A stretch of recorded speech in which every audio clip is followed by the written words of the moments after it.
yung ating Joe Light Trax 3.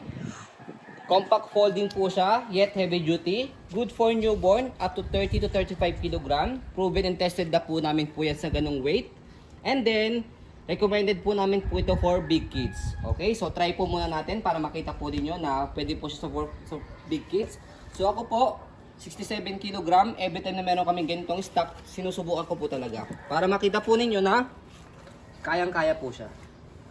So yan, as you can see, yung lapad niya, 67 kg ako, kayang-kaya pa. Yung paa ko, nandito sa kanyang footrest. Yung gulong, as you can see, hindi siya lubog na lubog. What more pa po kaya sa mga weight lang po ng mga baby po ninyo na 30 to 35 kg lang po. Ayan, okay? So malinis na po ito, na-sanitize na po siya, ready to use na. Ito po yung details po niya one by one. So sa canopy, color gray and black combination, wala po yung faded, walang discoloration. Yung peekaboo niya. Extension canopy, may zipper dito yan sa side. Para kung gusto niyo po makita si baby, meron siyang net dito at hindi siya mainitan. Next natin, sa pag-fold ng canopy, pwede siyang by half. Yan, pwedeng ganyan, half, pwedeng full. And then yung higaan niya, malapad po siya and then mahaba. Okay? Kompleto po yan with harness pad.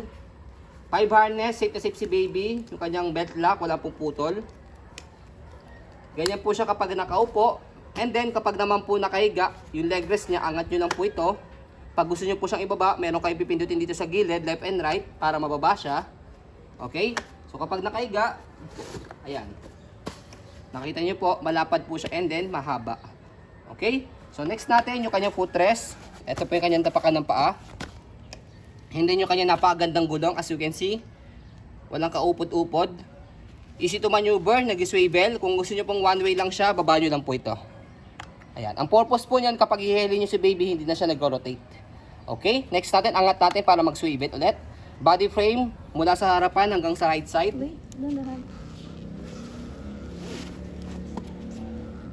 Yung nakikita nyo pong ganito, paint ko yan para hindi kita yung silver scratch niya. Para hindi obvious. Pag sa malayo, di ba? Hindi halatang scratch. Go.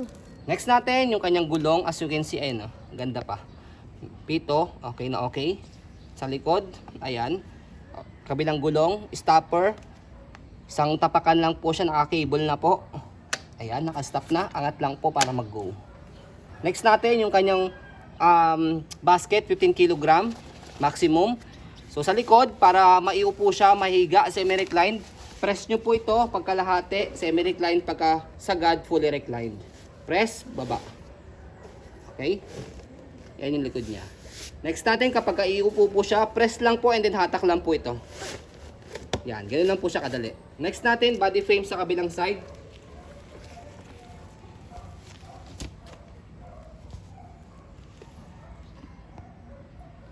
Ayan, hindi na obvious yung mga scratches. And then, yung kanyang handle, kasi sinamahan na rin po namin ng accessories, 2 pieces bag hook. Ayan. So before we fold, stroll muna natin para makita po ninyo na wala po siyang issue kapag ginamit. Ayan.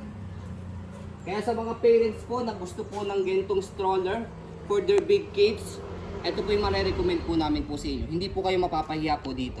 May sample picture din kami ng mga babies. Yes, ayan.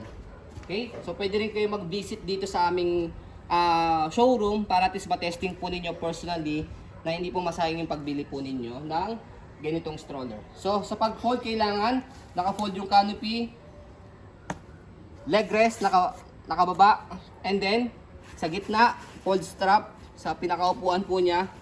May note po dyan, pull to fold. Meron kayo ipupush dito. After nyan, pag push nyo po nyon, sabay pull. Yan lang po kadali. And then, merong lock dito sa gilid. So, can stand alone siya. Kung gusto nyo pong matayo, stopper nyo lang siya. Yan. So, dito lang sa lugar namin, yung bato hindi siya pantay kaya ayaw niya tumayo. Pag ganun kasi siya. Pababa siya. Pero natatayo po yan. Okay? So, katulad dito. Para at least makita po ninyo na tumatayo siya. Yan. Okay? Yan, bumabagsak na. Ayaw niya makisama. Hindi kasi pantay yung bato. Okay? So next, sa pag-open naman po. Ayan. Sa pag-open, tanggalin lang po yung lock sa gilid. And then buka. Yung stopper kanina, angat lang po para ready to use na siya. So ayan. As you can see, very details po kami sa aming pong pag-video kasi ang aming shop policy, no refund, no exchange, what you see is what you get. So yun po, maraming salamat. Have a nice day and God bless po.